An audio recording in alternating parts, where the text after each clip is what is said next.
Comprovar fraude eleitoral é algo muito complicado, mas suspeita é bem comum.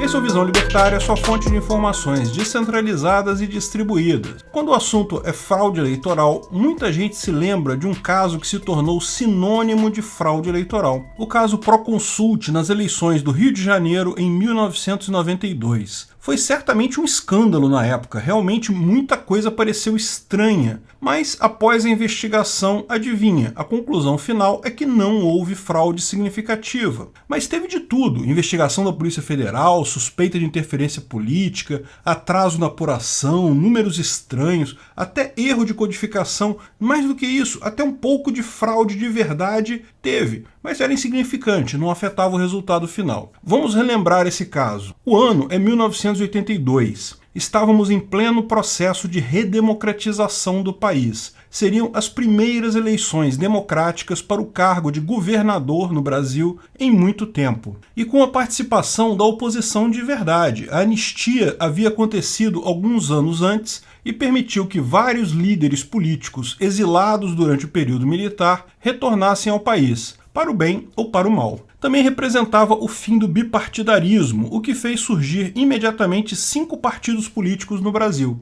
Além do PDS, que era o novo nome do Arena, que era o partido de suporte dos militares, havia o PMDB, que era a antiga oposição autorizada pelos militares, mas foram criados outros 3 partidos, todos na extrema esquerda, lógico, PT, PTB e PDT. Leonel Brizola, figura central nesse escândalo, havia retornado do seu exílio em 1979 e decidiu se candidatar para o governo do estado do Rio de Janeiro, o que logo acendeu o alerta dos militares. A eleição no Rio de Janeiro tinha 5 candidatos, um de cada partido. Inicialmente, a polarização se deu entre Miro Teixeira, candidato do PMDB, e Sandra Cavalcante, candidata do PTB. Mas ao longo da campanha, outros 2 candidatos tomaram a dianteira. Moreira Franco, o candidato do PDS, e Leonel Brizola pelo PDT. Chegamos no dia da eleição com vantagem clara para Brizola nas pesquisas, embora Moreira Franco estivesse logo atrás. A votação, vocês sabem, ainda era em papel. A eleição seria para 6 cargos: governador, senador, prefeito,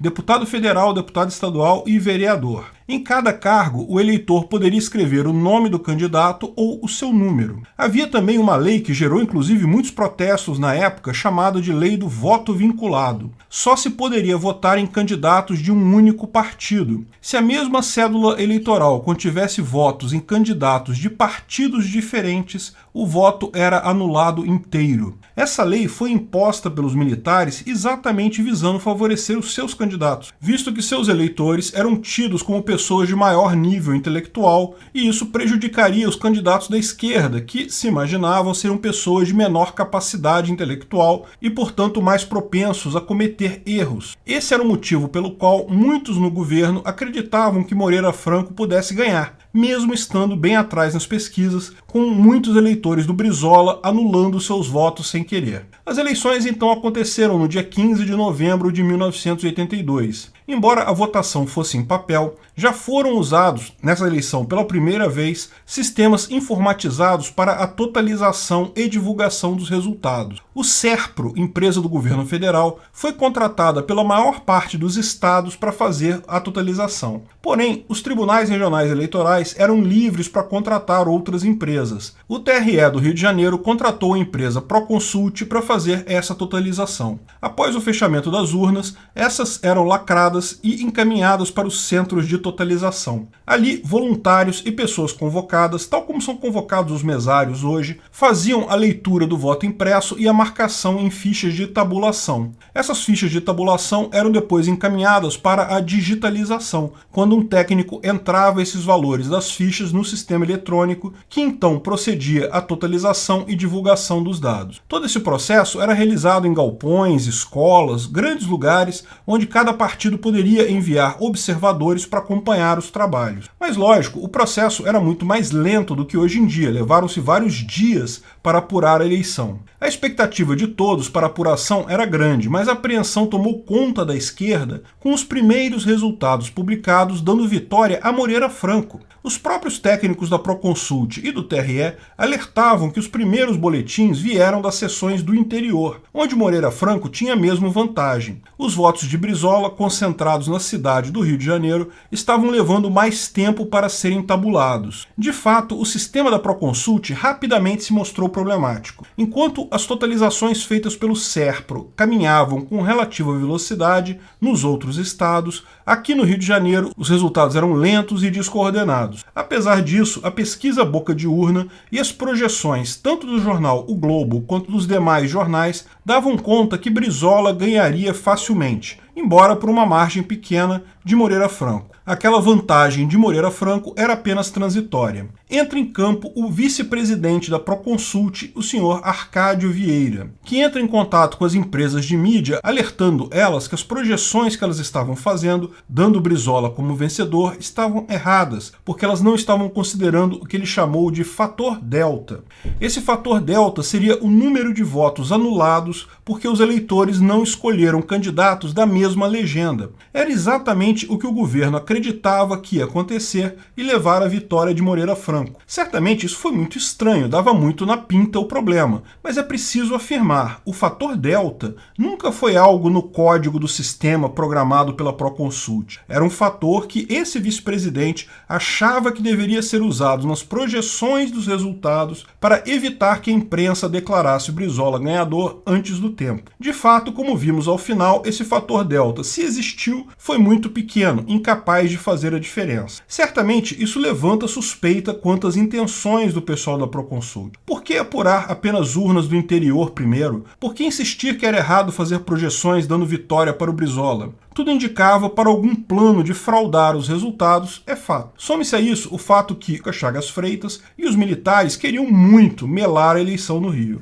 Mas o fato é que isso nunca aconteceu. Primeiro, porque vários jornais estavam fazendo apurações paralelas. Lembra, as salas onde se fazia a contagem de votos eram públicas. Os jornais mandavam gente lá e fizeram a conta da totalização à parte. O Jornal do Brasil foi particularmente ágil nisso, porque, ao contrário dos demais jornais, focou apenas na eleição para o governador do estado, ignorando os outros cargos. Portanto, mesmo que fosse tentada uma fraude no sistema de totalização da Proconsult, essa teria ficado muito evidente. Tanto que houve um erro menor que trocou alguns números em alguns boletins de urna e foi apontado rapidamente pela imprensa. Lógico, isso foi um escândalo, foi investigado pela polícia e se constatou que se tratava sim de um erro no código, mas um erro acidental, não foi proposital e de qualquer forma era um erro pequeno demais para fazer diferença no final das contas. Também foram apontadas algumas fraudes pontuais, mas sempre no esquema de pessoas disseram que viram coisas acontecendo. Algumas pessoas disseram que, nas mesas de totalização, alguns totalizadores, ao verem um voto em branco sem nenhum fiscal por perto,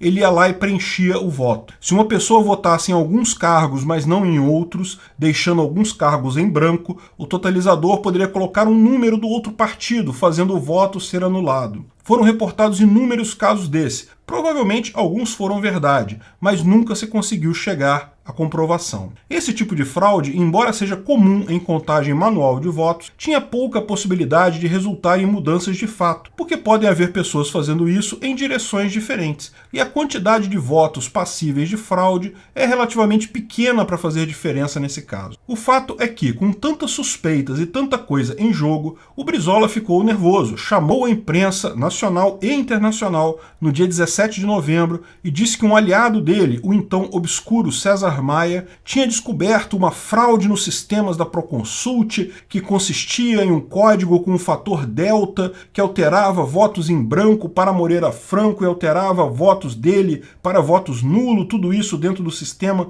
de totalização da Proconsult e com o apoio da Globo. Enfim, ele fez uma salada de todas as suspeitas que havia até ali, chamou a imprensa, coisa e tal, fez um escarcéu. foram tantas manchetes e acusações que muita gente toma ainda hoje como certeza de fraude, mas todas as auditorias que foram feitas depois indicam que não houve fraude e nem poderia haver. Se havia a intenção de fraudar, isso já seria pego na contagem paralela. O erro que havia no sistema, auditado posteriormente pelo SERPRO, seria considerado como algo sem dolo pela Polícia Federal e não afetaria o resultado de qualquer forma. A conclusão final de todas as investigações, inclusive da Polícia Federal, é que não houve fraude. Com a demora, é fato, houve demora, é fato, mas no final, Brizola acabou levando a eleição do estado do Rio de Janeiro para a tristeza de nós cariocas. O Rio de Janeiro nunca mais foi o mesmo, enfiou o pé no esquerdismo e até hoje não conseguimos sair. Antes tivessem conseguido fazer a fraude. Com esse relato, podemos apontar vários itens aqui. Primeiro, é mais difícil fraudar a totalização de uma eleição do que parece. Mesmo que exista vontade política, vontade técnica em todos os órgãos envolvidos, em todos os lugares, tem tanta gente prestando atenção que não dá para fazer isso. Além do que, tem pessoas que gostam de todos os candidatos. Sempre vai ter alguém para apontar o problema. Segundo, sempre vai ter gente fazendo contagem de boletim de urna de forma independente, evidenciando eventuais fraudes na totalização.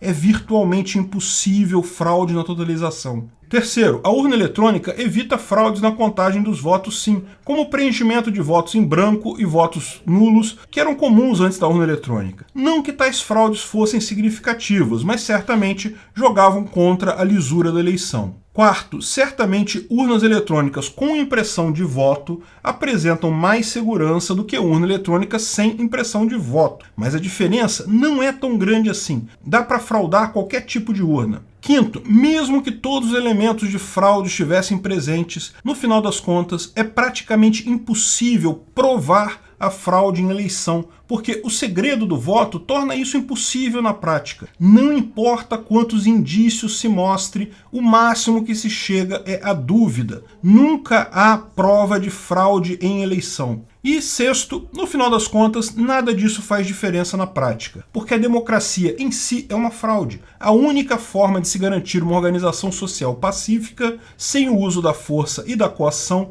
é com uma sociedade de leis privadas, é com governos privados que as pessoas escolhem para quem vão pagar seus impostos. Só a sociedade de leis privadas é legítima. Obrigado pela audiência. Esse vídeo foi um oferecimento de armataweb.com, cloud e serviços de data center, 100% de compromisso com a satisfação e privacidade dos clientes. Aceitamos Bitcoin, veja o link na descrição do vídeo. Se você gostou desse vídeo, clique no like e compartilhe ele em suas redes sociais. Se inscreva no canal para nos ajudar, clicando no botão vermelho abaixo. Se quiser ser avisado de novos vídeos, clique no sininho ao lado. Até a próxima!